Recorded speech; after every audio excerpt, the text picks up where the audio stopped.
Well, it's a very good evening to you. Welcome to the West Ham Voice on a Monday night, the West Ham Weekly on a Monday night. I hope you're well.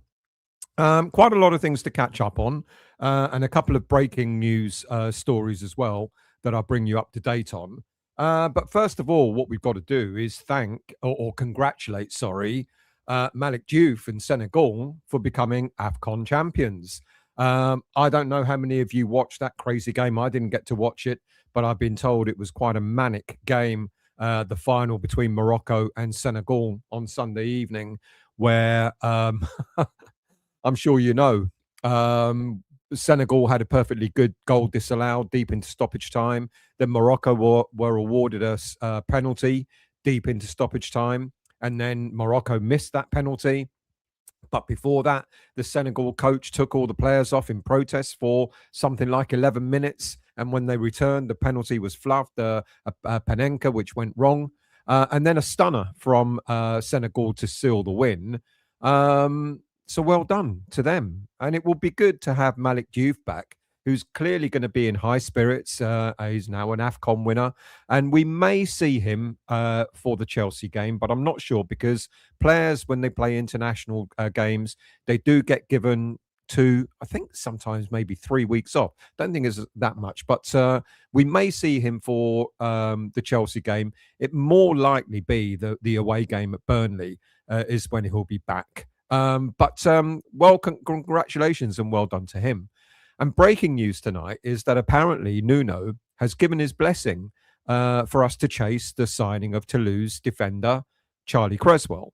Now, there were stories circling over the past week or so that Nuno had been stalling over all the defenders that were being offered to him. He kept turning them down.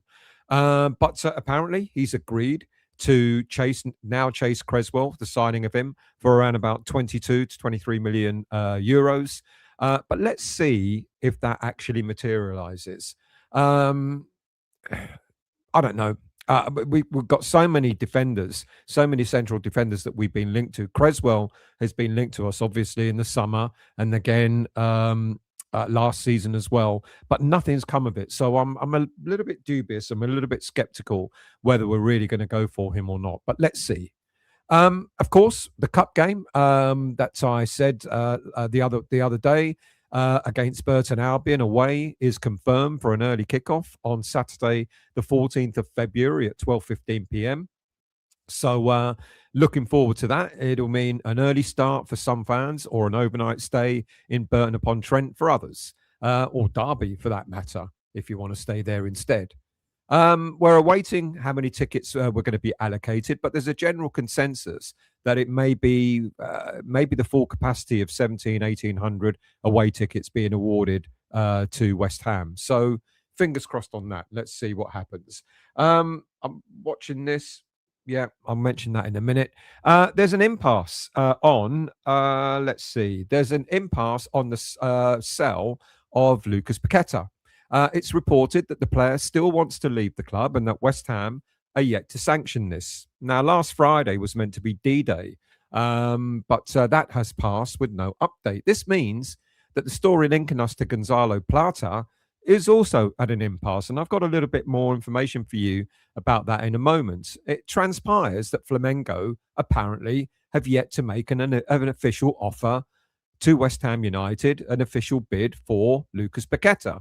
Apparently, there's lots of talk between agents and intermediaries, but no official bid from Flamengo to West Ham as yet. That's quite interesting. So this is being played out in the press rather than the two clubs getting together and trying to sort out a deal. Look, I still think he's going to go. I've got no doubt about that. It's just a matter of when now, not if, but when. Now, one player who looks like he's going to be staying is, of course, match winner Callum Wilson. He was winning. His winning goal on Saturday gave us our first league win since beating Burnley back in early November.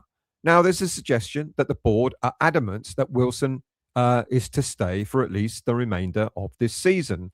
Nuno apparently didn't fancy that. He wanted him gone because Nuno couldn't guarantee the player regular game time. And I think there's been a slight miscommunication here.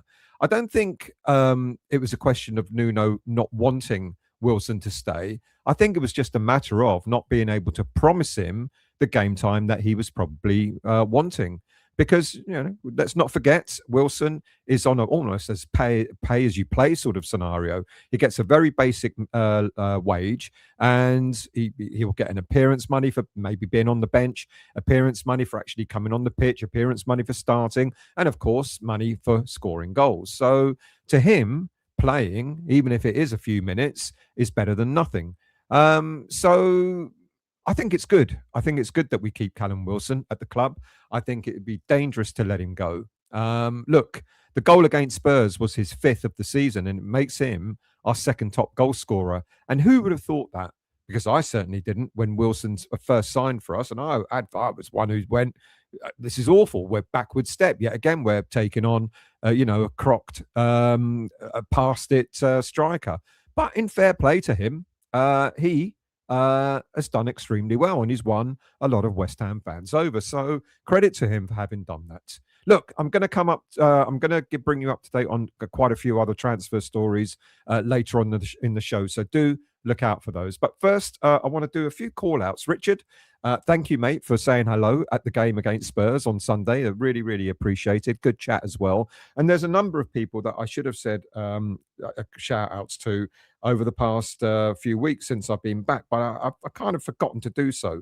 So my apologies for doing that. There was a chap, and I'm looking for his name desperately, who, here we go. Shout outs, Chris, who had a PSA test. Now, I saw him at the Brighton game, so it's some time ago. So, Chris, my apologies. Now, I've been advocating to do for prostate cancer because that's the surgery I recently had, and I've been trying to raise money through the membership scheme for Prostate Cancer UK. But I also want to raise awareness, because men don't like talking about these things, do they? But Chris came up to me and he said, "Look, he's had his PSA test, and he was quite pleased that he went through with it." And a number of other people, Pete McLaren, you've had your PSA test as well. I know that. And so, credit to them. Credit to these guys for having gone ahead with it. And do get yourselves checked. There are other people. Jan, Talking Hammers, shout out at the Villa game that I saw. Graham at the Supporters Club. And, of course, I've just mentioned Richard, who I met at the little London derby that I was at the weekend. And I'll talk about that in a minute as well. Right. Let's get on with a few other things. I'll just crack on, get through these really quickly. The women's team were in the FA Cup action last Friday and soundly beat Newcastle 3-0 away from home. Rayhan Skinner, she's gone. It was new coach Rita Guarino's first win since taking over from Rayhan Skinner. Vivian Asseyi penalty put West Ham ahead by half-time, and Rico Ueki and Sarah Brazzero sealed the victory. West Ham face Brighton in the 5th round of the FA Cup now. But next up for the women's team is a visit to Leicester at the weekend.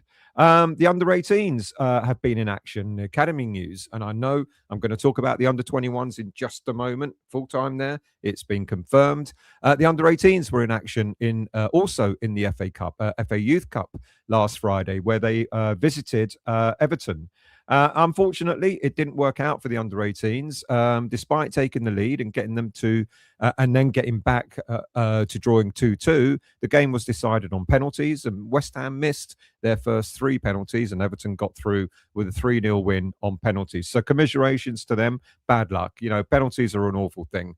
It's an awful way of losing a game, but I guess, it's got to be decided in some way, hasn't it? Now, the under-21s, strange fixtures for the under-21s. I know they've been playing tonight, but last week they played AFC Wimbledon in the Virtu Cup on this night, on Monday night, where they unfortunately lost 4-2. And then the following day, they played Borussia Dortmund in the Premier League International Cup. The German club were 2-0 up, won 2-0, scoring either side of half-time, with Daniel Cummings getting a late consolation. But given that we played the day before, it was quite a youthful under-21s team. It was mostly under-18s playing in that game. Now, we played tonight where we hosted Chelsea at Rush Green, and the score was 5-0. Quite a fantastic game. I was trying to catch some of it. I couldn't catch all of it, but I saw the goals at least. So I didn't see the last 2 goals, but I saw the first 3.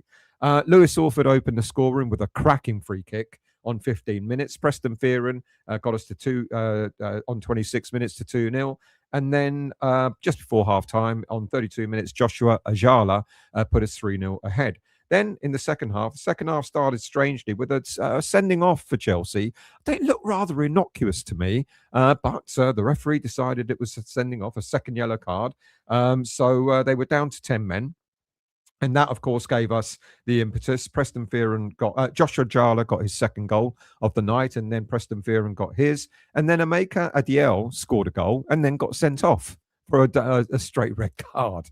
But look, fantastic win for the West Ham under 21s. Superb performance by them, and they're back blazing again. So I'm really, really pleased for them.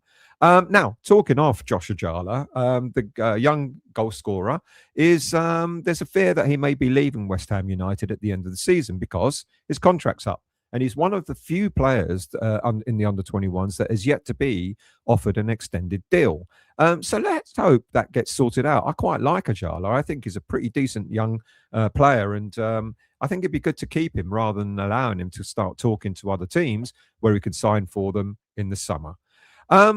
Right, what about loan players? Because we've got quite a few loan players out at the moment. So let's go through those. First of all, Callum Marshall. He started on his debut for the German club, Bundesliga 2, Bochum. He scored a late equaliser 8 minutes into his debut, securing a 3-3 draw against Darmstadt.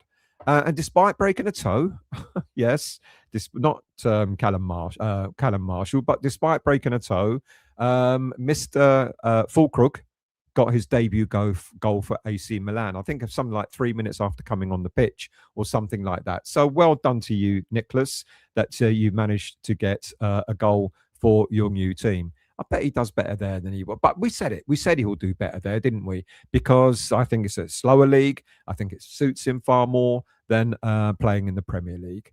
And a bit closer to home in League One, Gideon Kodua was on the score sheet yet again, reaching double figures in all competitions this season for Luton Town. He started in his more natural central role and scored the first goal in a 2-2 comeback against Lincoln City. Now, there are other players on loan as well. In action last week, George Earthy was introduced in the second half for Bristol City, but they were held to a goalless draw against Oxford United in the Championship.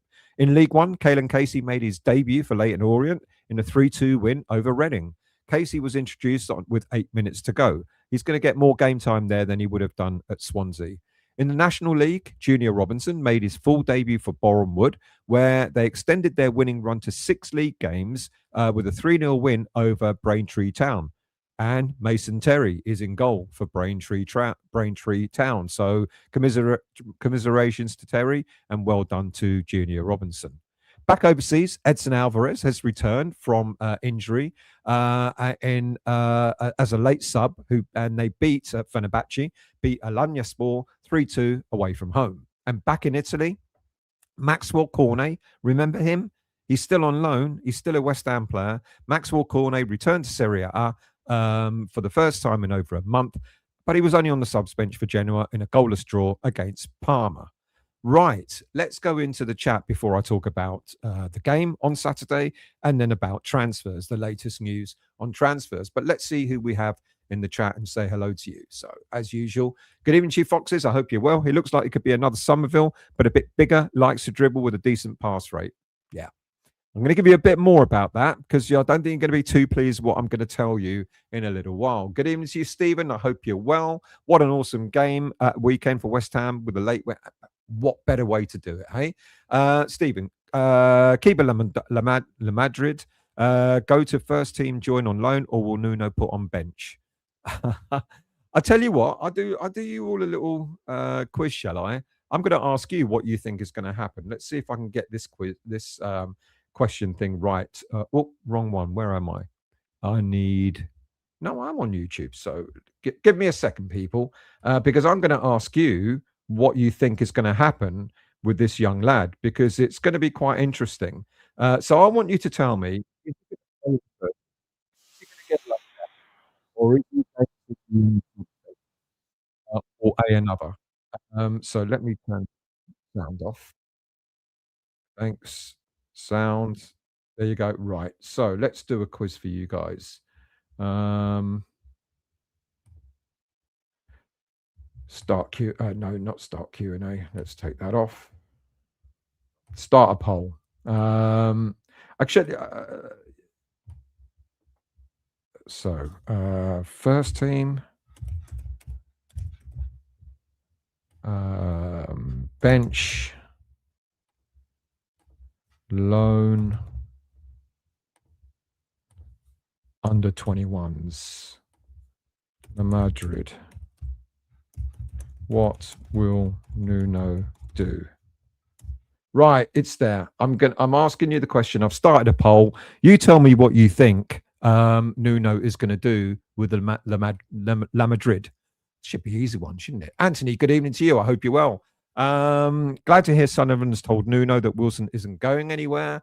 Yeah, I'm glad, but it shouldn't have been done in that particular way. But I'm glad. 2 up, 2 down. Good evening to you. I hope you're well, mate. Let's scroll down and get some other people in. Steve, evening still on chat. Just maybe we can do this. Beat Sunderland. I honestly think we will do it. 17 points from the next 3 games. Fingers crossed, Steve. You must be cock a hoop, mate. We've signed 2 strikers and we're keeping another one. Remember the chats we've had, mate. Toha, good evening, mate. I hope you're well. 2102. I don't know. I think I was on time. Ronnie, how are you, mate? I hope you well. Didn't see you on. I'm sure you were there, but I didn't see you there, mate. What a good day out it was. Hey, good evening to you, Stephen. I hope you're well. Good evening, everyone, as well. From Mark, Mr. McLaren. Kalispera to you, mate. I hope you're well. Frog, good evening to you. I hope you're well. Look, we're all happy tonight, aren't we? Lawrence, how are you? From Lexicons, I love that. Good evening to you, Lawrence, or good morning, or good afternoon. I don't know what time it is over there, but thank you for joining, mate. Really much appreciated, and I hope you enjoy the show. Harry, do you know what they've been playing up? The little bastard one, the ginger one that was sitting on my lap this morning when I did the early show. He keeps going out and bringing mice in, and now worms as well, and the other half is freaking out. You know, every couple of hours I hear a scream because he's brought yet another mouse running around the place, out in the garden. Off he goes. He brings all and sundry in. Yeah. Mercedes, good evening, mate. I hope you're well. It's happened again. One of my grandsons went to Spurs and we won. He is their lucky charm. Mark, off topic. My son had 5 cats, but now down to 3. Sorry to hear that, but they're great, and they're great pets. They really are. They really are. We got 3 of the little bastards. Trudge, glad they missed the penalty, as it would have destroyed Diouf. It would have done. What weird. I don't know. Did anyone watch that game? What a weird game it was. It really was weird. Good evening to you, Jonathan. How are you? It's that music again. Thank you, mate. I know people keep asking me what it is, but I genuinely don't remember. Hamret, how are you? Good to see you. I hope you're well. I will try and get it. I know I've got it listed somewhere. I will try and get the title of that song. Bolin, good evening. Long time no see to Hammerette. Who else have we got here? Martin, how are you? I think Wilson has done very well for us since he signed. Is he going? Why are we getting rid of him? No, he's not going, and we're not getting rid of him. He's going to stay until the season ends at the very least. Frog, beat Spurs, beat Chelsea under 21s. Happy Hammerette is in the house. All going good. WB Chino, good evening to you. West Ham United, yep, 5-0 was fantastic performance by them, without a shadow of a doubt. I don't know what's happened there. Let's have a look. Have I? Oh, I see. Okay. All I've got to do is that. I saw myself freeze on. I've got the YouTube channel below, and I've got my StreamYard up here. And I thought, I've frozen. You lot are probably not hearing me, but it's all right. I just pressed pause. Of course, I don't know how to use technology, for those who have known me long enough. Who else have we got here? Good evening to you, Colin. How are you? I'm very well. Great win, but need to beat Sunderland to put pressure on Forest. The lad from Venezuela, I suppose, is worth a punt on loan with a buy option of a very low price. Let's see how the 60% are saying bench so far. Daniela, how are you? Still, this is the problem with the transfer market. Too much is conducted in the media and on social media and via ITKs. You're absolutely correct. It is. It's not the way it used to be, is it? Pete, Wilson needs to stay. Absolute beast of a forward. Knows where the goal is also. And boy, did he know where it was on Saturday. And Steve, Phoenix, Kentucky, Phoenix, Arizona. Wonderful. I love it. How are you, Steve? I hope you're very well, mate. Andy, good evening to you all. Hope you're all well, and hope you are too. Much needed 3 points, but not to get too carried away because that one point, I don't care. No, we can't do this. I'm not having a go at you, Andy, but we can't always keep saying, oh, they were a poor team, so we won. No, we deserve the win. We absolutely deserve that win. And I don't care how poor they are. Let them stay poor. Maybe they'll drop down even further. Glenn, how are you? Hopefully we'll get out of this problem. Being on the bottom three, hopefully our bold is science of act on transfers. Didn't understand that. You're going to probably have to rewrite it again. Good evening, Gary. I hope you're well, mate. Thank you for joining. Colin again. Are you saying good evening again? Frog. Third from last game, we ruined Arsenal's title. Last game, we beat Leeds to survive, and we win the FA Cup. You know what? I take that. Trudge. We spread our better youth across the cup games and ended up losing all of them. Yeah, I don't know. We had the better team out, I think, on Monday night, if I'm not mistaken. Had quite a lot of youngsters in on Tuesday. I could be wrong. I'll have to go back and look at the team. But we were strong tonight. Look how strong we were with a 5-0 win. Paul, Ajala needs to sign contract. Fearing is coming on nicely. Orford was quality. He does need to sign a new contract. Absolutely. GP, yes, I can see your comment, mate. How are you? I hope you're well. Who else have we got here? Stephen, question. Do you think Nuno needs a new keeper? No, I don't. Well, actually, no. I'll tell a lie. Yes, I do. But is he the priority? No, I don't think it's a priority. I think the priority is to get a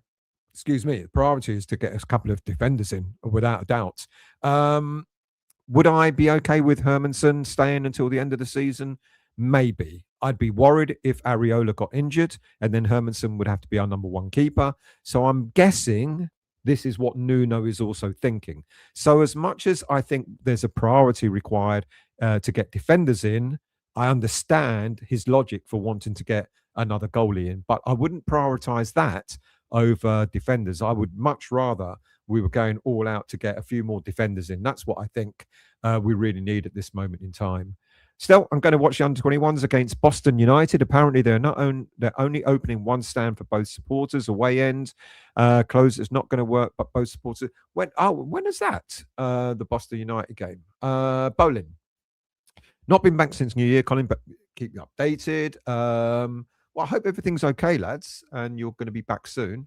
Who else have we got here? PC, P-Man. P-Man, how are you? Is it true he had $500,000 worth of jewelry nicked from his hotel room before the game? Fulkrug. Apparently so. Who would carry £500,000 worth of jewelry? I mean, if you can afford it, of course. But who would carry £500,000 worth of jewelry to a hotel? How stupid must you be to have done that? Seriously, I'm. Do I feel sorry for? I feel sorry for anyone if they got stuff stolen. But who in their right mind would take £500,000 worth of jewelry to a hotel? Seriously, but apparently that's the story. Yeah. Randy, good evening to you. All right, I hope you're well. Very well, mate, and I hope you are too. Who else have we got? Darren, good evening, mate. I hope you're well. Great win on Saturday. Love seeing the Spuds have a meltdown. We definitely need to keep them starting 11 for the Sunderland game. Interesting. I'm going to talk about the game and the tactics that Nuno used, because it was very, very different. I wonder if you realised what the difference was, because as soon as I saw the lineup, I thought, oh, that's not a Nuno lineup. And I'll explain later. Gatesy, how are you? Long time no see. Fingers crossed for the remainder of the season. Got to rely on other clubs' results? No, we've got to rely on our results. We just hope teams around us start crumbling. But yeah, we got to do the business. No good relying on other results and then we don't win our games. Randy speaking to Frog. You crack on, lads. Ronnie, I was there. Great day out. Traveled from Salmon and Ball. It was good, mate, wasn't it? Yuha, good evening, mate. I hope you're well. Thank you for joining. Who else have we got here? Charles, good evening. Tottenham get battered. We're happy, aren't we? It would mean nothing, though, wouldn't it, if we don't carry on this coming Saturday against Sunderland. If we lose against Sunderland, it would have been all for nothing. Barry, must look to the next game only, not 3 games down the line. Absolutely, agree. Next game is the most important game. Kevin, good evening, mate. I hope you're well. Glad Wilson is staying. No more goals. Stupid to let him go. Yeah, sorry, he's staying. More goals. Stupid to let him go. I agree. Now, Sullivan wants to take the credit for that, don't you? Apparently Sullivan said he was my signing and, I want him to stay the board and not allowing him to go. Like, Sully, you didn't have to, don't, just let it be. You don't have to take the credit for everything that goes well and not taking any blame for the things that don't go well. Randy, Keiber Lamadrid is a low-risk signing, looks decent, but of course, the jump up could be huge for him, but provides the depth if he pushes Somerville and Bowen as he does play on the right side as well. I think you're all going to be a little bit pissed off when I tell you what the plans are for him. Colin is saying good evening to Hammerette. Good evening to you, Cross Hammer. How are you? Jason, how are you, mate? As for the winger, what have we got on the poll? Still saying 60% are saying bench. As for the winger, still, the deal is a loan with an obligation to buy, so I'm not sure if he's competition for Somerville. As for Wilson, I'm glad he's staying. You're closer than you think, Jason, in regards to your comment about maybe not being competition for Somerville. Yuha. We may get wins, but that does absolutely nothing when teams who are chasing are also winning. Yeah, I think people were disappointed at the weekend because Forest got a draw, and who else got a draw? Is it Burnley got a draw as well? But we gained 2 points. Well, we gained 2 points on Forest, so I think it was a win-win for a plus for us. Brucey, do you think we have to hit the turning point now and go on a winning run like Nuno did with Forest? I'd like to think so, and this coming Saturday is going to be proof of whether we're there in that respect or not. If we lose against Sunderland at the weekend, like I said a moment ago, it would have been all for nothing. Freedom Sounds, good evening to you. Traore could still happen, apparently. I think it's further away than it ever has been. Apparently there were stories that Fulham weren't going to let him go because they were waiting for players to come back from AFCON. Well, AFCON's finished now, and for some of the teams, I don't know who they had at AFCON, the Fulham side, but I think that was a ploy. And now apparently they still want 7 million. They're stuck on 7 million, which I don't think they're going to get anywhere near. So it might not happen. It might not happen. I can't pronounce that. Vidar. Good evening, Vade. Guido Gremio of Brazil? No, apparently not. But I'll get to that as well in a moment. Kitech, good evening, mate. How are you? I hope you're well. Randy. Vide? No, he's answered you. Thank you. Jonathan. Wilson being backed by the board, fallout incoming. Well, I just hope people can swallow a little bit of pride and just go, yeah, you know what? Let's keep him for the remainder of the season. We've got options. He gives us an option, doesn't he? He won't start games. Highly unlikely to. Maybe in the cup or something like that. But he gives us an option. High Tech, do you think the keeper needs a new manager? Or do you think the manager needs a new keeper? Do I think Kamanson needs a new manager? In other words, should he go? Yes, if that's the question you're asking. Apparently in France, we're after a Salthouse client, GK from Toulouse. GK from a goalkeeper from Toulouse. Yes, I read that and I completely discarded it and just moved on. I don't know why I did, but I did read it today. He was the under-17s French goalie or something like that. Of course, he's staying unless he leaves. PA and Jack, good evening to you. Sounds like an X comment. Darren, good evening, mate. Chat was great. Great win against Spuds. Good to see that the fans have a meltdown, etc., etc. Absolutely agree with that. Mark, if Nuno is a child, we will not see many minutes of Wilson if the story is true. I think there's gonna be games where he's gonna have no choice. I think we're gonna be chasing games and chasing points, etc. And he might just go, do you know what? Swallow my pride. Get him on the pitch is what I think is going to happen.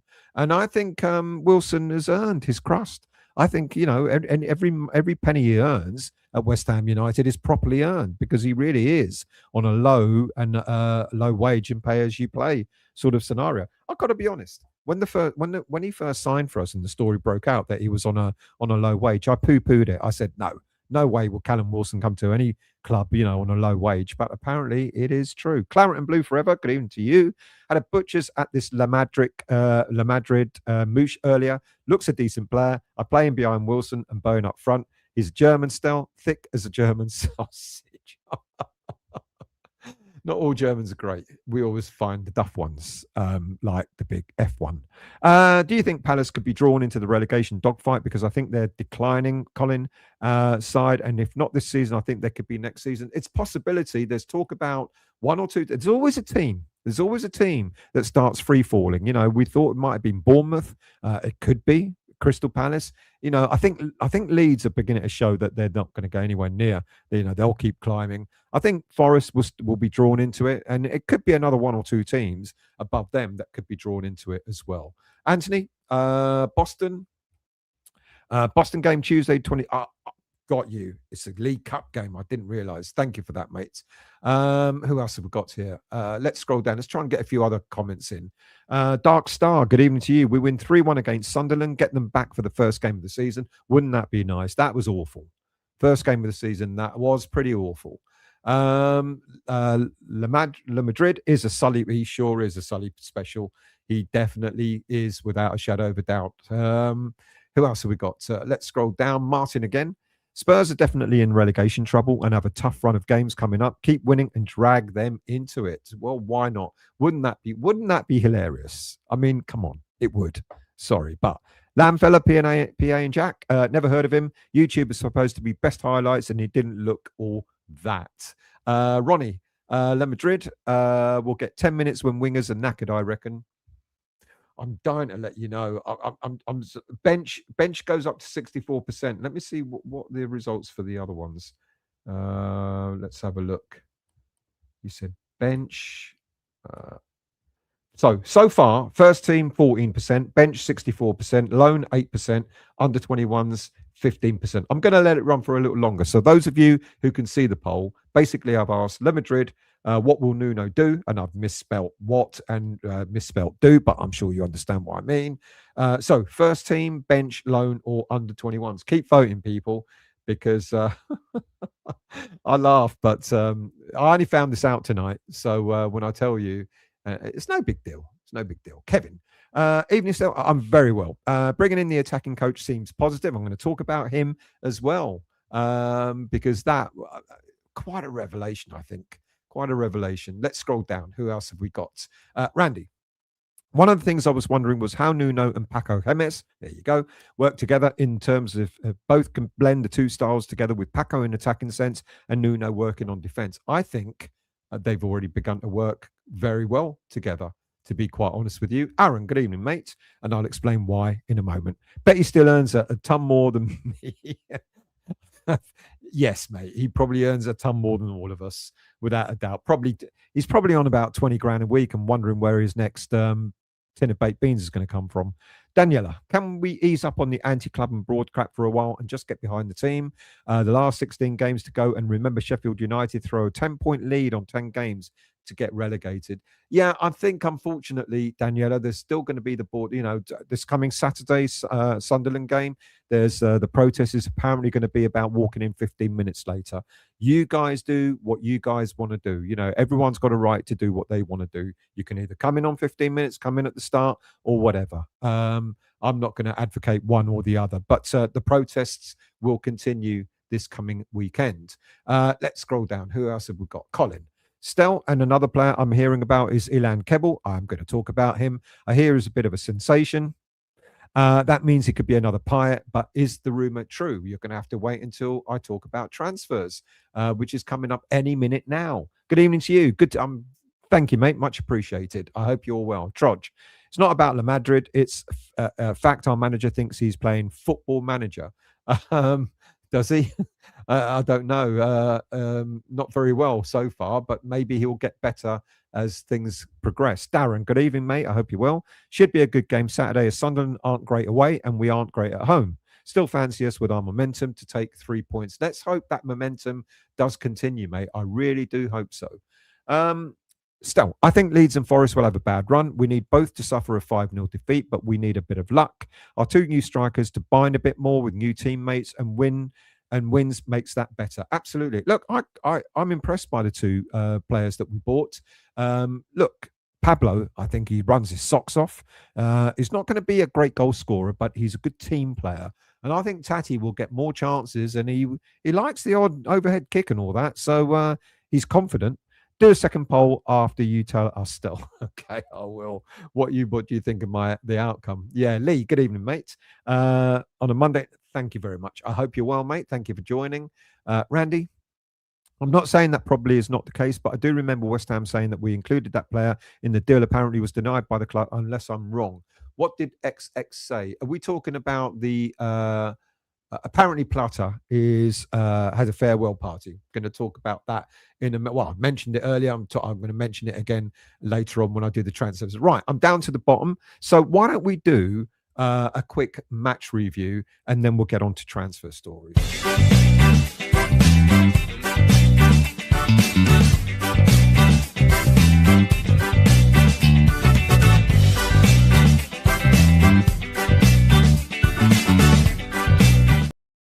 So let's talk about that game at the weekend, shall we?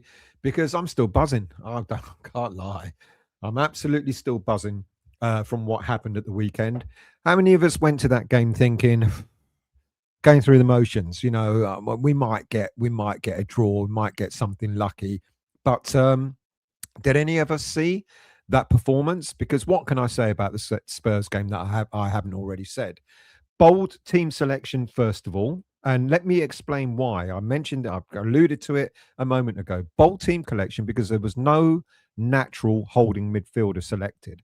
If you look at that side, I can't say, and I don't think you can either, that either Souček or Fernandes are proper holding midfielders. Not like the Magassa or the Potts. They can do that role, but they've got a little bit more about them, haven't they? They kind of tend to want to get the ball and go forward. Interestingly, the player furthest back, who was picking the ball up from the centre backs, was Fernandes. Another interesting thing was a surprise that Mavropanos was selected. I thought, and I think most of us did, think that he was going to be out for quite a period of time. So that was a welcome, and I kind of joked with my mates. I went, God, look, he'd rather have half fit for Mavropanos than a fully fit Kilman. I might have been right there as well. But Mavropanos was brilliant. I'm going to talk about the players in a moment. Another surprise, 4-4-2, or at least 4-4-1-1. We actually played with two players further up. Quite unheard of. Look, in the first half, as far as I was concerned, I'm sure you've got your own views, but for me, the first half performance was one of the best performances I think we put in since Nuno arrived, or this season on the whole. I think we played some fantastic football. We were on the front foot. We were winning 50-50 balls. We looked hungry. The desire was back. Our endeavour was back. We really went for it, and it paid off. We had several chances, and the one that was created by Crescencio Somerville, he's getting back to what we bought. We know he's got it in him, and now he's beginning to demonstrate what a good player he really is, because we haven't seen him play like that. It was coming, but we hadn't actually seen it for quite some time on a consistent basis. And he's been improving bit by bit. And I was really, really pleased for him. It must have been a massive relief for Crescencio Somerville to have actually got his first Premier League goal since last year, I think, or whatever. Look, he's improving. And it was a joy to watch. It was a joy to watch him running at the Spurs defence. Every time he got the ball, they looked fearful. They kept backing off and backing off and backing off. And the first half performance was credit to West Ham. Every single player was putting their foot in, was getting tackles in, and really, really showing, really demonstrating that there's a real desire to actually play for this team and win a football match. Now, in the second half, we knew they would come at us, and there's been a few criticisms. Apparently, that's, we sat back, and here we go again. We sat deep, etc. But there's a difference between sitting back, and allowing teams to come at you and actually being pressed back. And for me, from what I saw, we knew Spurs were going to come at us. We knew they were going to have a go. And I think that's what they did. They pressed us back. I don't think we sat back. I don't think we deliberately sat back. I think we defended. But what we did was we defended with real virtue. We really defended well. And everybody got involved in the defense as a defensive unit. And when they got their goal, I think we were a little bit downhearted. We went, oh, here we go.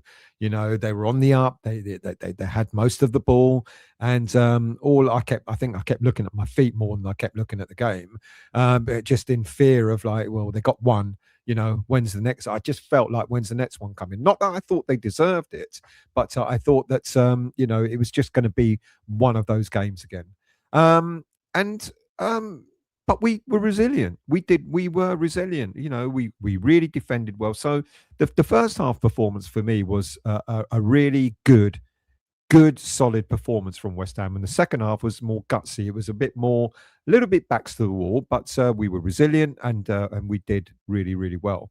And what did we need? We needed someone to come on and change the game. Now, look, he came on. I did say, I went, oh, fuck, he's coming on. Like 2 minutes to go. What's the point of that?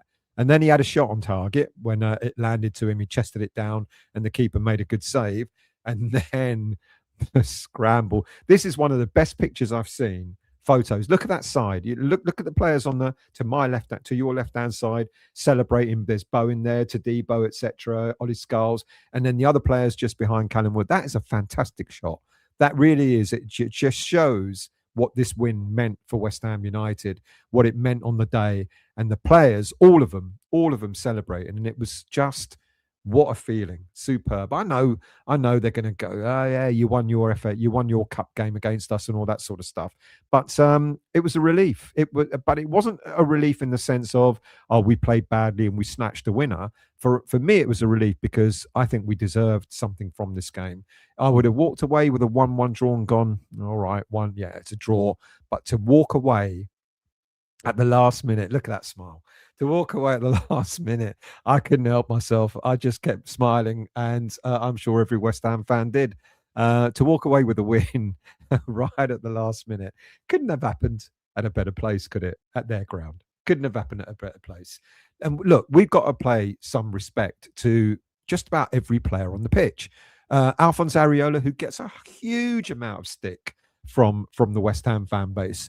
2 great saves, a double save in the first half, which kept us in the game, and then one for the cameras that we saw in the second half. And he pulled off he's been doing this all season. Okay, his distribution's not great. I don't give a toss. He can kick it into the bloody side for all I care, so long as he saves the ball. That's what he's there for. Great. I do wish his distribution's gotten better because he's just been told, you know what, don't muck around trying to pass it to the wings. Just whack it up front. We've got Pablo there now, and he can head it on. So that's what you need your keeper to do. You need your keeper to save the ball, and that's what he's been doing. He was great, I think, in goal. The 2 centre-backs, Dinos on Todibo, my goodness me, they ran their socks off on Saturday. They were in front of the ball every time. When there was a one-on-one, they were sort of dominant, and they took the ball off opposition players' feet.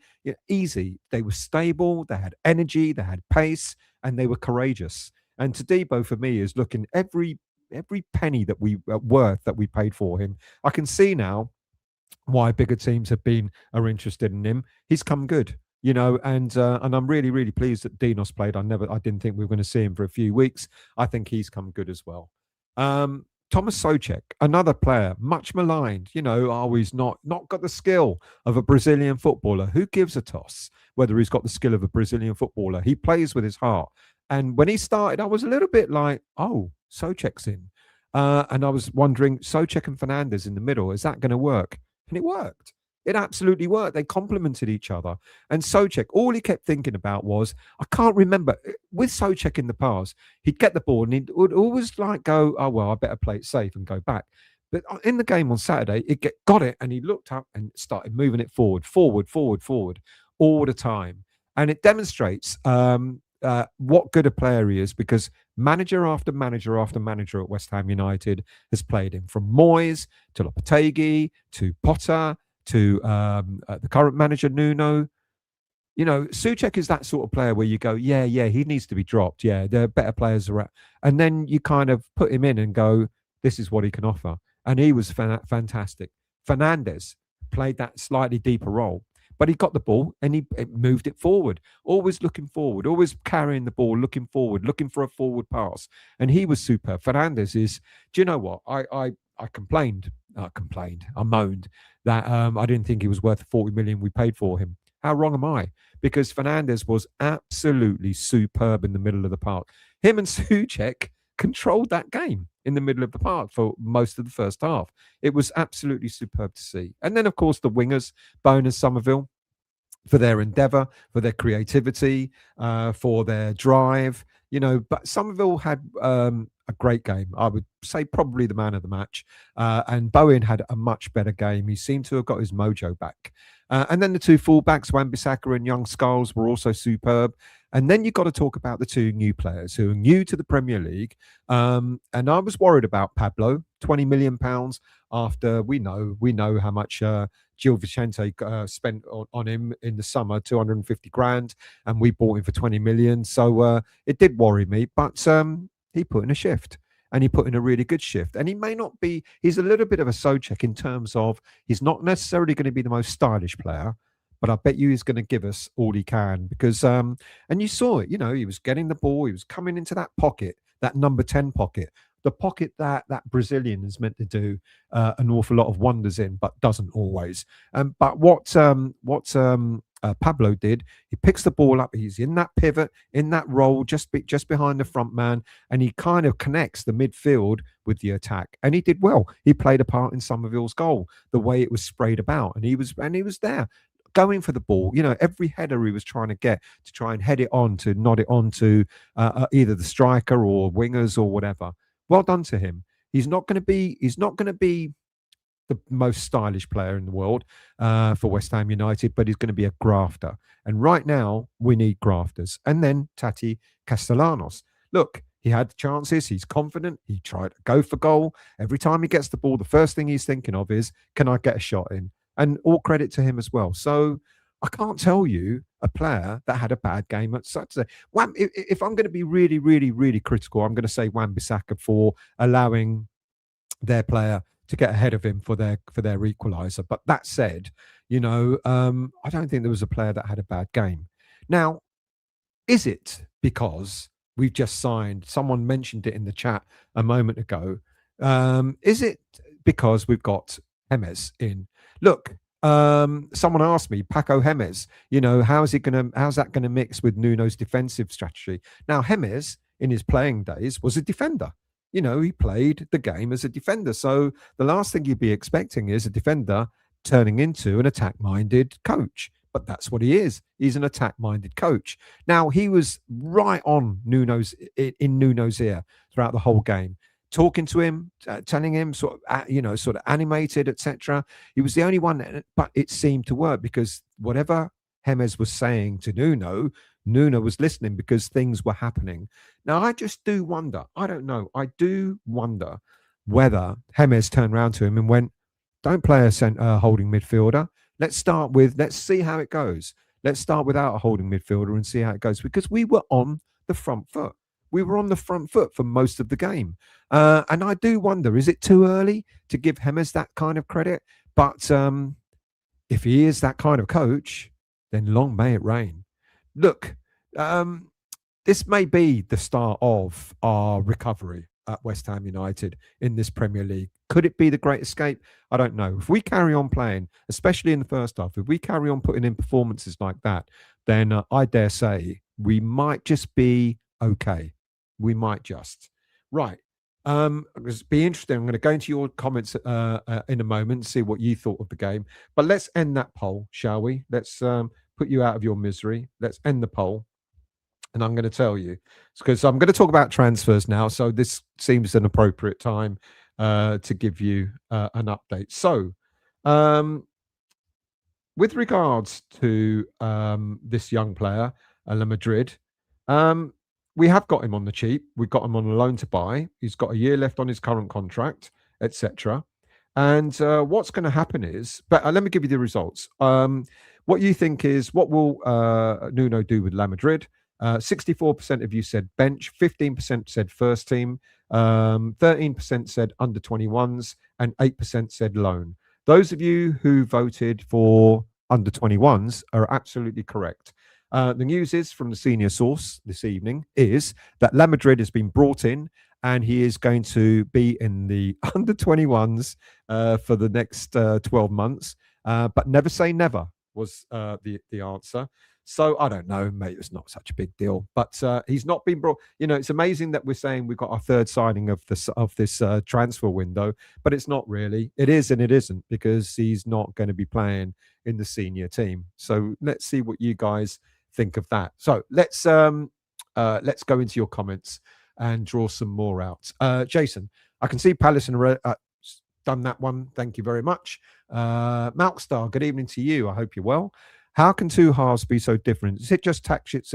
No, to me, I hope I've explained it. But for me, the reason why it was so different is because, let's not forget, we put a lot of effort into that first half. We knew they were going to come. They were going to come at us. We were playing away from home, and so we expected them to really have a go at us, and that set us back. That set us back. But it made us have to sit back. I don't think we did it on purpose. It was just the way Spurs played against us. High Tech, coming in from the start just for the sake of the team. I support them more than making a protest on the day. Absolutely. Trudge, Payet was top assister in Europe when we signed him. Kabul is League One in France. But Payet was League One as well. So League One, you need to explain that, Trot. Do you think he's good? Oh, I failed to see the comparison. Okay. Harry, good evening. Oh, sorry. Hey, I hope you're well. I wouldn't be surprised if Wilson plays with Tati up front. Would we be unstoppable? That would be interesting. That would. Let's scroll down. Who else have we got? Let's get a few more comments in. Dark Star. Bournemouth are in this dogfight, and Palace could be also in 3 games' time. Let's hope so. The more the better down there. It gives us a fighting chance. Got nervous when Kilman came on, John. I kind of didn't notice when he did come on, but we all got a little bit nervous. Oi, good evening, Michael. I hope you're well. Thank you for joining. Bowling Lounge. Nuno did try and defend the 1-1 in the end, but don't agree it was all don't agree that it was all second half. Yeah, he brought Guido on, to try and shore up the midfield, etc. The holding midfielder to try and but then, if you're trying to defend a 1-1, then why bring Wilson on? All right, it was the last minute, but I don't know. It's a weird one. But anyway, Randy. Problem is, Nuno almost did not bring Wilson on. That could have been drop points, but glad Wilson got the winner. But most important is about consistency now. We need to beat Sunderland. Well, 2 wins in a row. All right, I know one was in the FA Cup against QPR, but they all count. Gives that confidence back in the team, doesn't it? Bolin, Spuds came at us from the second half, and the lads gave everything. We were looking tired. That's my view, but we all see it differently. No, but that's my view as well, to be honest with you. I must be honest. I think that's exactly what happened. They did absolutely come at us, and we had to defend that. English Yardy, how are you, mate? I hope you're well. Todibo and Mavro played very well. Not only were they good defensively, but offensively, they played well. To have a pair of centre-backs who can travel with the ball makes so much difference. I totally agree. They came and they had the confidence to do so, which is really, really good to see. Malkstar. I'll never forget that look on Xavi Simon's face when he was tackled hard by Mavropanos. Premier League, he's got to get used to it. Otherwise, I don't know what league was he in before? No idea. Frog. Got used to us conceding at the death, snatching a win was a shock. It's a fucking shock to all of us, mate. I'll tell you, it's a shock to us in the stands. But when we got that corner, it was just that feeling. I think just because Wilson had that shot just before, which led to the corner and led to the goal, it was that little what if? Bowling Lounge, sorry. We've also been victims of poor officiating in recent weeks, but credit for the ref on Saturday. Thought he let the game flow well. He did. But the linesman on our side was a total tosser. Absolutely right. He got a lot of stick. Hammers football. There was a point when Todibo became Usain Bolt when he raced for that ball. He's got pace on him. He's got pace to burn, that young lad. He's really, really good. And Dinos seemed to have a bit of pace on him as well. Randy. Todibo and Mavropanos, best partnership without new centre-back signings, but still think we need an addition for the competition, plus avoid Kilman coming on. I agree. Todibo and Mavropanos, if they carry on playing the way they did, absolutely. But you're absolutely right. We do need backup. Malkstar, when VAR looks for a reason to disallow the winning goal and there ain't nothing there, well, I think they looked at a penalty for them, a possible penalty for them. They looked at disallowing our goal. It was just, and we laughed. We said, let's not celebrate VAR. And we laughed, and it was taking ages, and all of a sudden VAR came up and thought, there you go. They're going to disallow it. They're going to, piss on our parade. Andrew. Scars looks like he's made that step up, looks comfortable in first team. That mistake he made against Fulham, I think, made a man of him. Ironically, I think since then he's not put a foot wrong. And well done to the young lad. He's been absolutely superb. And now there's competition between him and Malik when Malik comes back for that left back spot. It's going to be interesting to see what happens there. Rowley, good evening, mate. The Great Escape is on. I hope you're well, Rowley. Thank you for joining. Somerville can be as good as Doku or even better. Doku, I like Doku, but he's one of those players that he's good enough, but sometimes he flatters to deceive, doesn't he? And Somerville, I think you're right. It could be as good as Agami. Good evening, mate. I hope you're well. Watch the show reel on the kid. Looks lively where he was plying his trade, but like Somerville, will get kicked up in the air in the Premier League by Premier League players. Michael, of course, we look good. It was only Spurs. Fair play. That's a good point. Yeah, English Yardie. Still defensively, excellent Mavro and Todibo, but offensively, the difference in team was very good. To have a pair of centre-backs who can travel with the ball. Did you say that just a moment ago? Deja vu.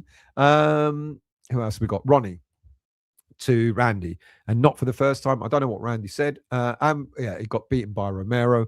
Yeah, it's a flaw in him. He's not great aerially, is he, Wan-Bissaka? He does get caught out of position. Bolin, Mav deserves the praise, but I think he did get lucky with a couple of weak headers, but he got away with it this time. Yeah.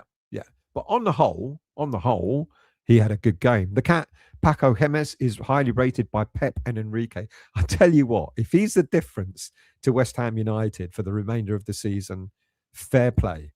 Because like I said, all of what happened? You know, how come all of a sudden did Nuno pick that kind of side and allowed us to go for it? Gotta be, isn't it? Is it too soon to credit Paco Gemes? I'll tell you what, there was a difference without a shadow of a doubt. Andrew, Todibo, finally showing that what the hype was about. I thought he was immense on Saturday. He sure was. He was fantastic. Sketch, our defense has come in for a lot of stick, but it's time for the attack to come under the microscope. Totally agree. If we're going to sit back every second half, then they'll have to start giving us 3-0 half-time leads. See, I personally don't think we sat back. I think we were pushed back. Which is the difference. I don't think we decided, right, we're a goal up, so we're going to sit back. I think we were pressed back rather than sitting back. But I don't know. Stel, what's the opinion of Mav in Greece? I've got no clue. I'm here in London. I don't come from Greece. My parents are from Cyprus. So sorry, GP. I'm being facetious. I've got no clue. He's in the national squad, so I'm guessing they think highly of him. I suppose. Bolin, hang on. There we go. Wan-Bissaka does that too often. It's why I don't agree with the calls for him to play as a centre-back role. That's fair comment. Yeah, fair comment. Sam, good words. Thank you, Sam. Much appreciated. Who else have we got here? Hammers TV. Hammers Football TV. Big up to everyone. Don't forget, look, listen, I'm going to promote it. Why not? Why shouldn't I?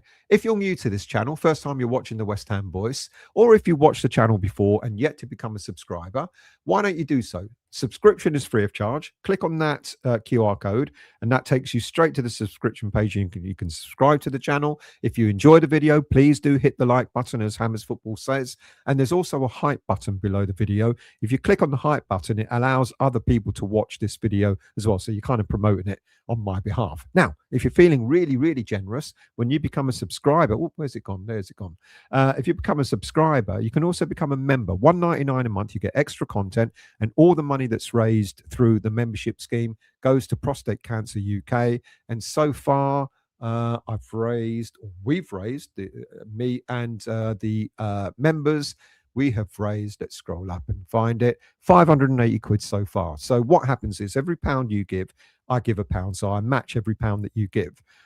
So 240, 360 pounds, no, 390 pounds has been raised through the membership scheme, and I've added another 390 of my money to go to Prostate Cancer UK, so you can become a member as well. And thank you for reminding me doing that, mates. Much appreciated.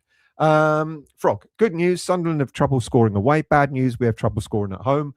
And to West Ham United, and you know, the gift that keeps on giving. Peter, so they replaced Guilherme with Lamadrid. Yeah, but I don't even think that Lamadrid is even as good as Guilherme. 8 Barley. If you left out of the poll, tell him he's not part of the plans. Wait for the player to call him Baldy and never play him again. Isn't that weird? James Ward-Prowse apparently called Nuno Baldy, and that's the last he kicked the ball under Nuno. Weird. If that is true. Aaron, if he's coming in for the under-21s and it's up to him to prove himself, Nuno has proved he'll use young players if they're good. And that's a fair point. That's a fair point. But Lamadrid is 22 years of age. But he can play for the under-21s. But how long for? A year? Lamadrid is 20. I would have thought he would have gone at least on the bench, even for such a low-risk signing. Seems not, Randy. Freedom Sounds. Would you bring Malik straight back in still or stick with Ollie? It's a good question. I think Ollie deserves to stay in, but I think it's going to be interesting to see what Nuno does. Do you know whether Mendes has a good centre-back available for transfers, Mark? Apparently so. Apparently the reason why, one of the stories is that the reason why Nuno keeps dismissing any centre-backs being offered to him is because he wants his man to bring in a centre-back, Mendes. So yes, apparently he has got quite a few centre-backs on his books. Let's see what happens there. I'm surprised we haven't got a centre-back in yet. We've got just over 2 weeks to go in the transfer window. We need to get cracking on that. Andrew, win on Saturday and quite a few teams will be getting nervous. There's a few that can easily get sucked in. That's exactly what we want to happen, isn't it? Who else have we got here? Colin. Still, is it true we're going to activate a release clause on 19-year-old Spanish winger? If so, would go straight into the team or compete, considering the clause is 26 million? I haven't seen that one. I'm trying to think. Have I read about it? I think I have, but that shows how. Not that I'm being dismissive of it, but I'll look into it. I don't know if it's true, to be honest. Darren, I can't even think of the player's name. It's not the one from not Barcelona. Brighton have scored to make it 1-1. Good news for us. I feel Bournemouth could get sucked into the relegation battle, Darren. Thanks for the update on that. Randy. Mark, I believe he only has 2 years left on his deal for Benfica. Have to see if we have interest, as we need a centre-back. We still have interest in Creswell, but I like Antonio Silva. Who did Mark mention? Don't know, but scroll down. Hammers TV. Darren, don't know about you. Was surprised Math started, but he had a cracking game. Thank you, Billy Bob. Really much appreciated that you caressed the like button. Please, everyone, caress the like button just the way Billy Bob does. Jack, how are you, mate? I hope you're well. Still, you got the cats under. Yeah, well, now I have. Just as well Zuma wasn't about. Did you go on Saturday, mate? I didn't see you, but if you did, I hope you had a cracking time. John, could be. Pat could be the best, our best signing of this window, and I bet he's cheaper than every player we signed. Packy, who do you? Sorry, I don't know who you mean. Elliot in, Paketa out. We can't take Elliot, Cutney boys. Elliot has already played for 2 Premier League clubs. He can't play for a third in the same season. Good evening, Sean. We should he have come to us? I don't know. Good evening, Sean. I hope you're well, mate. Agami, it was Spuds at home. They wasn't going to lay down in the second half. Exactly. And I think that's why we were pressed back. Harry, 4th best show on YouTube. Bloody nerve. Brian, hi, Stel. Just got in from late kickoff. We lost 1-0. Still buzzing at West Ham. Commiserations for losing, mate. Doesn't get better than the last-minute winner at their backyard. It doesn't indeed. It was superb. Moutster. Apparently, Tottenham's Davis has got to have surgery on a broken ankle. Ouch. Was that through us? Did someone stamp on him? Not on purpose, I'm sure. Daniela. Guehi, 20 million because he's on a free at the end of the season. You know what? I would have paid 20 million for him now if we, but there's no way he was ever going to come to West Ham. Peter. Nuno just wants Mendes players. It's hard not to think it's all a bit corrupt. It is hard, and I agree with you without a doubt. Colin, Real Betis winger, still forgot his name. If you give me his name, I'll look into him, mate. New member, thank you, Mark. Really appreciated, mate. Really, really appreciated. Who else have we got here? Right, I'm down to the bottom again. Let's do Brian's comment. Brian, 3 La Liga players have at least 5 goals and 5 assists. Lamine, Yamal, Vinny, and Pablo Fornals. We miss him, don't we? Right, let's talk about transfers, shall we? Let's bring you up to date on the latest transfer news. So let's talk about this young player. Lamadrid. Sorry, it's easy to pronounce. I don't know why I get it so wrong. Lamadrid is his name.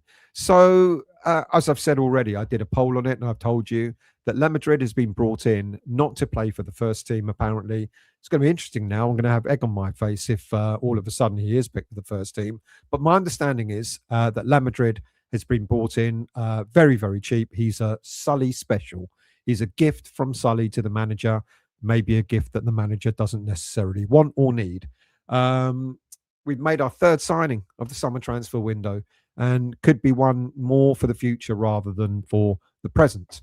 Venezuelan winger Keiber Lamadrid is joining on loan, but despite there being a suggestion that we're paying £870,000 for loan fee, that's not correct. The loan fee is way less because it's assumed that his total value is only £870,000. So he's coming in for a fraction of that cost.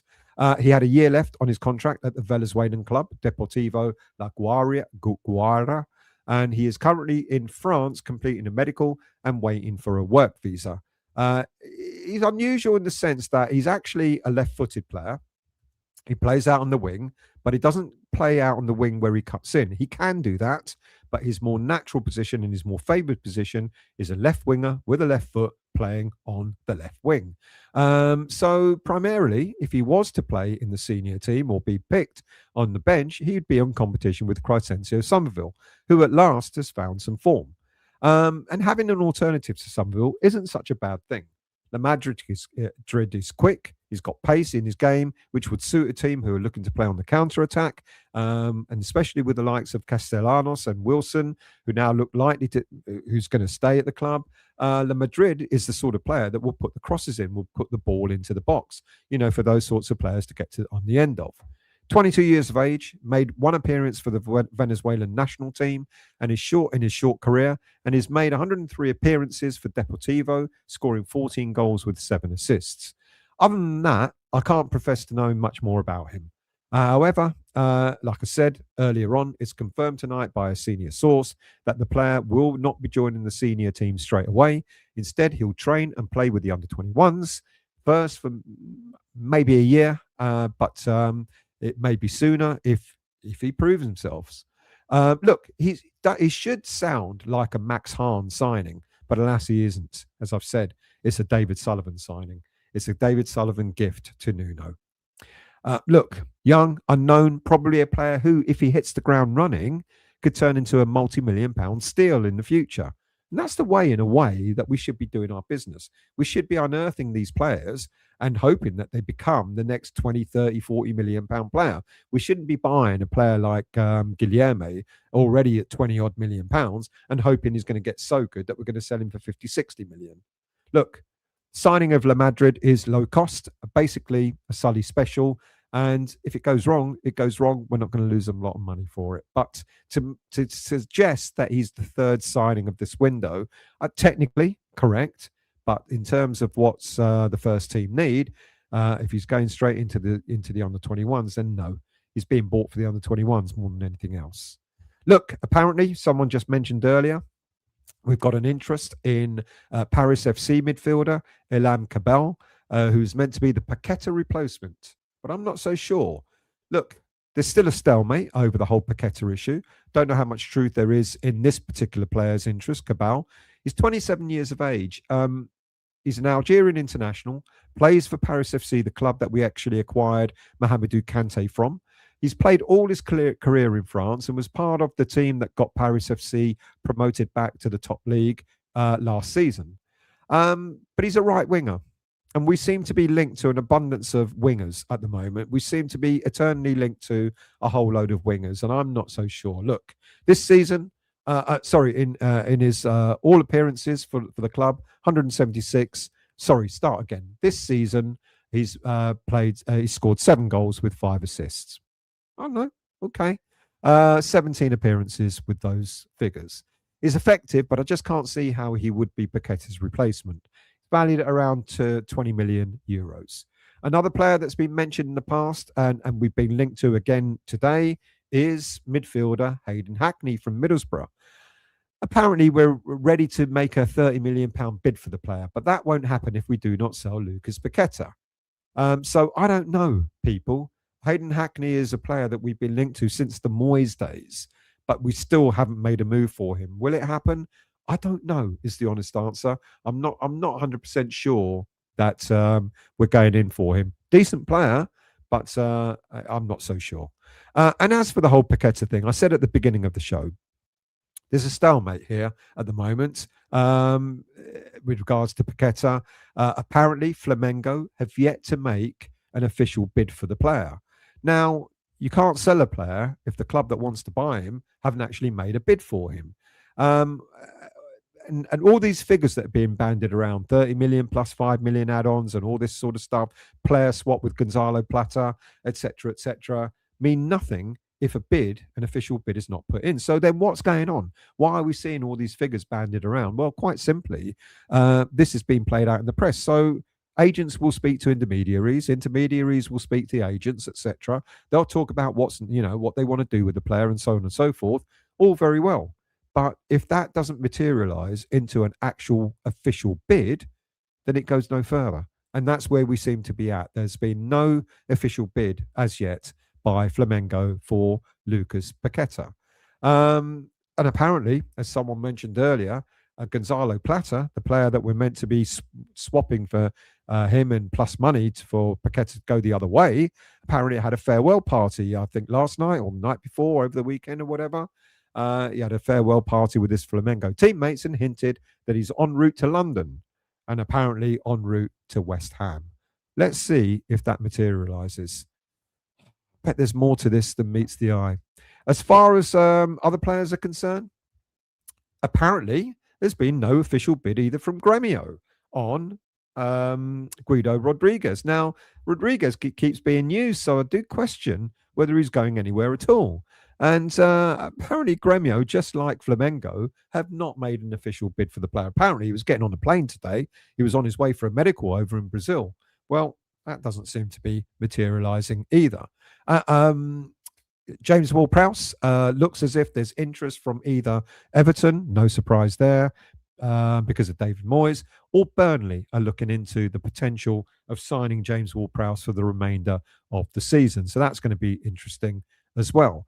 What else have we got? We do know one thing that definitely has happened, and that, of course, is Andy Irving has now signed for Sparta Prague. And I liked his cheeky comment on social media where he kind of alluded to, well, West Ham like signing Czech players from Czech teams or something like that. So see you again soon or something like that. He's got a good sense of humour. Fair play to him. But we know that is definitely has happened. He's gone to Sparta Prague. As for other players that we were linked to over the past week or so, it's gone completely quiet on the signing of Eric Dyer. It's gone completely quiet on the signing of Charlie Creswell until tonight, when all of a sudden Nuno is now given the green light for us to go and get him. Let's see if there's any truth in that particular rumour as well. It's gone completely quiet on the signing of Ethan Pinnock from Brentford. And it's also gone quiet on a player called Conor Gallagher. I wonder where he's ended up at. Right, that is the update on all the transfer news. I'm sure there's more stuff out there that I've not picked up on. I'm sure you're going to tell me in the chat. Let's see. Anthony, I hear that Leicester City goalkeeper we bought wants to stay at West Ham. He does. Cranberry juice, no alcohol. Yes, Hermansen apparently wants to stay at West Ham United and fight for his place. Obrigado. Good evening, mate. I hope you're well. Who else have we got? Frog. Wonder who will win the FIFA Peace Prize this year. We already know who will win it. Let's scroll down. Let's not do politics here. Obrigado. The guy who scored the winner at AFCON, I suggested to this club years ago. You may well have done, Obrigado. And I can't remember who it was that scored the goal. It was a cracker, though. Really, really good goal. Who else have we got? Darkstar.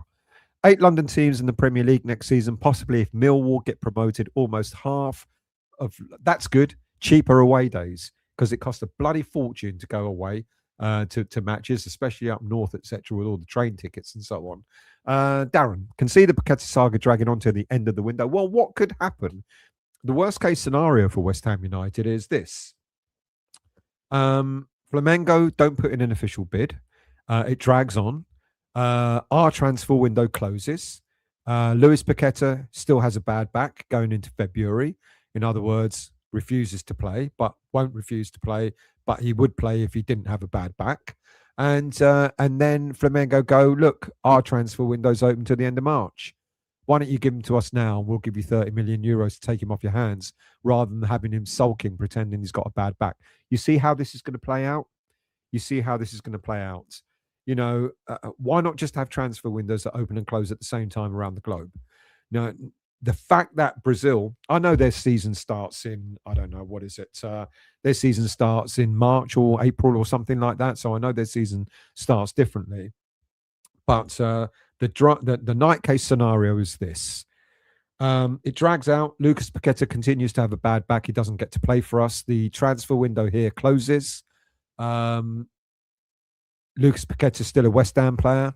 And then he still has a bad back going into February. And then we decide, well, sod it.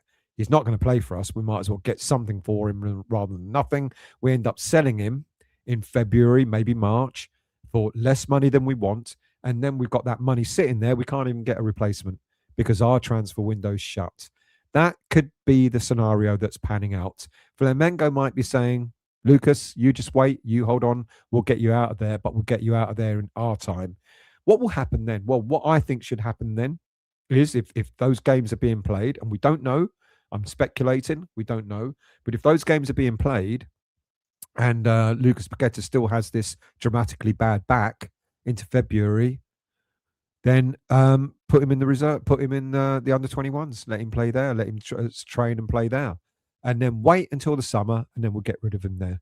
You know, because there's a World Cup coming up. He's not going to not want to play. So I bet you miraculously, the minute he gets signed to Flamengo, his bad back will be gone. I think this is not the way it should be turning out. But we're trying to, both sides are playing hardball. Look, for once, I think we should absolutely play hardball. Why should we let him go for just 30 million plus 5 million add-ons? Absolutely not. Apparently there was a story out today that Flamengo had agreed that they're going to pay 43 million pounds for him. If that money's on the table, if 40 plus million pounds is on the table, he's gone. West Ham United will take it. They'll say, thank you very much. Goodbye. But I don't think Flamengo have got the money. I don't think Flamengo can afford to buy Lucas Paqueta for around about 40 to 45 million pounds. I simply don't think they've got that sort of money. So that's what's going to happen. I'm fearful that this is going to drag into the end of the transfer window. He's going to continue to have a bad back until we let him go. And given the fact that their window is open until March, or the end of March, they can sign him at any time up till then. Not good, really, is it? Not good. Let's scroll down. Obrigado to Troj. Agree, I'd replace Paketa with a box-to-box profile. A lot of fancy Dans in this team already. Yeah, I agree with you there, mate. Anthony. Still, according to the West Ham way, Paketa is going to Brazil. West Ham want 40 million pounds, and Flamengo are offering. This is the problem. They're not offering, and I think it's right to hold out. You know, if he's meant to be our best player, then we ask big money for him. How many times have fans gotten upset at West Ham because we've always sold players on the cheap? I think we're right to hold out. We're not going to get the money back for him that we paid, whatever it was. It was up to 51 million, including all add-ons. I don't know how close to that we've gotten. But then why let him go for 35 million? We want a decent price for him. And if it's 40 million and plus, then rightly so. Hackney is being linked with his former manager, Michael Carrick, now at Manure. Interesting one, that one. Trudge, don't mind dodgy attitude as much as we got as we got a lot out of Di Canio and Arnie. Di Canio was faithful to the end. Even Arnie did a Payet, didn't he? And now it's looking the same way. Payet, Arnautovic, Paketa by the looks of things. It's horrible, yeah. But have we got enough out of Paketa for him to treat us this way? I'm not so sure. Andrew Kilman may interest Palace now that they've sold Guehi. I'd drive him there. GP, Stell would win best. Thank you very much, mate. Really much appreciated. Randy, I think Wolves had an interest in Ward-Prowse as well, but I think we'll get rid probably to Southampton or another club, not to Burnley as their direct rivals. Well, yeah. Take him off the wage bill, though. Sean, it's been hard getting any updates, Togs, on what? On Toha? What did Toha ask? Been a while since you pulled that one out of that one out. What did you pull out fresh? Sean. Andy, Andrew, it's a possibility as Palace need a centre back who plays Glasner's back three, but then if he's not here, don't know if there's new manager would want him. That's true. Glasner apparently is on his way, isn't he? Apparently, there's rumour that he's on his way to Man United at the end of the season. That'd be interesting. We've been messed about the cat by the Pac-Man long enough. His suitors need to put their money up. Well, this is it. If you want him, pay up. Simple as that. It's not difficult. If you want that player, then you've got to pay the asking price. Why should we allow, yet again, another player to go on the cheap? GP, still would rather chop my own thing off than us get Traore. I wouldn't want to chop mine off, but I agree with you on not wanting to get Traore. Absolutely agree. But I wouldn't go that far. Gideon Kodua, my hometown, Lincoln on Saturday. He was their best player, and I've just seen him selected in the best League One 11 for the first half of the season. We should get cash for him. There is they got an option to buy. I like him. I always said it when he was captain of the under-18s when we won the FA Youth Cup. I thought he was the best player on the pitch that night when we beat Arsenal in the final. He's a fantastic young player. Brian, sounds harsh, Millwall finishing 10th and going down, but I'm all for it. Who said that? James, hello mate, how are you? Just imagine missing a penalty like that in the AFCON. That guy should go into hiding. It reminded me of Lookman against us at Fulham. Yeah, it was awful. I did see a snapshot of the penalty, the miss. It was awful. Hammers football, Lord Bonk, all the hoo-ha sounding that pen and that he chips in for Mendy so far. It was hilarious. It was. What a game. Weird game. We're miles within the margin. We're 90 million within margin before selling Kudus. About FFP, you know what? The one thing that I'd be glad about at the end of the season, Obrigado, is that we don't have to have FFP conversations because it's gone. And the board will no longer have an excuse, FFP as an excuse for not making signings. I'm down at the bottom, an hour and a half, but I think I'm done. Thank you very much, people. Another enjoyable Monday night. Really appreciate you getting involved in the poll as well. Thank you for doing that. Thank you for all your comments. Really much appreciated. I'm back in the saddle now. I'm kind of like back to my kind of usual self. So I'm really, really pleased about that.